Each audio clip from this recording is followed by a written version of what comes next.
पाकिस्तान आर्थिक तौर पर अब बुरे दौर से गुजर रहा है और आपको बता दें कि अब पाकिस्तान को एक और बड़ा झटका लगा है क्योंकि आईएमएफ ने उसे $6 बिलियन का कर्ज देने से साफ तौर पर इनकार कर दिया है और साथ ये कह दिया है कि जिसकी वो उम्मीद लगाए बैठा था यानी कि पहली किश्त $1 बिलियन की वो भी अब उससे नहीं मिलेगी। तो अब पाकिस्तान के इमरान खान की सरकार के पास मुसीबतों का अंबार लग गया है। चलिए आपको एक खास रिपोर्ट दिखाते हैं। कर्ज के दलदल में डूब चुके पाकिस्तान के लिए आशा की आखिरी किरण भी दूर होती नजर आ रही है।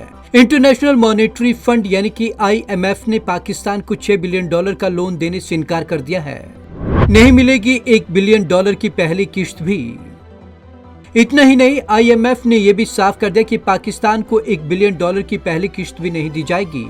आईएमएफ और पाकिस्तान के फाइनेंस मिनिस्टर के बीच वॉशिंगटन में जारी बातचीत नाकाम हो गई है। इसकी पुष्टि पाकिस्तान के तमाम बड़े मीडिया हाउसेस ने की है।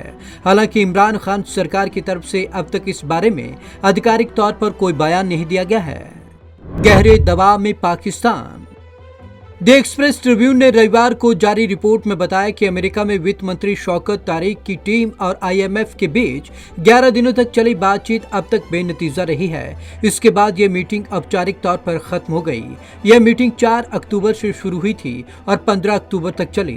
रिपोर्ट में कहा गया कि शौकत के वाशिंगटन में रहने के दौरान ही पाकिस्तान सरकार ने एक बार फिर बिजली और पेट्रोलियम प्रोडक्ट्स के रेट बढ़ा दिए। हालांकि आईएमएफ की टीम टैक्स कलेक्शन बढ़ाने पर जोर दे रही थी।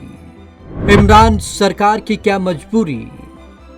आईएमएफ लगातार पाकिस्तान सरकार पर टैक्स कलेक्शन बढ़ाने पर जोर दे रहा है, लेकिन पाकिस्तान सरकार की मजबूरी है कि वो इस शर्त को नहीं मान सकती। अमेरिका में रहने वाले पाकिस्तान मूल के बिजनेसमैन शाजिद तरार ने पत्रकार आलिया शाह से कहा कि इमरान टैक्स कलेक्शन बढ़ा नहीं सकते। इसकी वजह यह है कि मुल्क का हर बड़ा बिजनेसमैन करप्ट है और वो इमरान के हुकूमत का हिस्सा है। इमरान कोशिश भी करते हैं तो सरकार मिनटों में गिर जाएगी। इसलिए बिजली और पेट्रोलियम के रेट्स बढ़ाकर गरीब आदमी को ही टारगेट किया जा रहा है। आगे भी होगी बातचीत। सूत्रों के मुताबिक पाकिस्तान सरकार और आईएमएफ के बीच आगे भी बातचीत होगी। हालांकि इसके लिए कोई टाइमलाइन या एजेंडा सेट नहीं है। फाइनेंस मिनिस्टर पाकिस्तान लौटेंगे, यहां फिर से लंबा विचार विमर्श होगा। इसके बाद ही किसी नतीजे पर पहुंचा जा सकता है। आईएमएफ का कहना है कि इमरान सरकार की नीतियां ही ऐसी हैं जिनसे टैक्स कलेक्शन नहीं बढ़ाया जा सकता और न ही इसका फायदा अर्थव्यवस्था को हो सकता है। ऐसे में मुल्क की अर्थव्यवस्था तबाही के कगार पर पहुंच चुकी है। अब तो उसे गारंटर भी नहीं मिल रहे। सऊदी अरब के बाद चीन ने भी लोन गारंटी देने से इनकार कर दिया है। 4 महीने और 2 नाकामियां।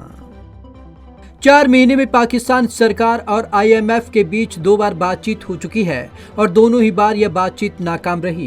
पहली बार यह बातचीत जून में हुई थी, तब भी पाकिस्तान सरकार ने बिजली के रेट बढ़ाए थे, लेकिन टैक्स कलेक्शन पर कोई जवाब नहीं दिया गया था। इमरान की दिक्कत यह है कि अब जल्द ही फाइनेंशियल एक्शन टास्क फोर्स की मीटिंग होने वाली है। इसकी तारीख अभी तय नहीं है। अगर आईएमएफ लोन नहीं देता है तो FATF भी शिकंजा कस देता है तो मुल्क का दिवालिया होना तय है। वैसे भी पाकिस्तान दुनिया के उन 10 देशों में शामिल हो चुका है जिन पर सबसे ज्यादा विदेशी कर्ज है।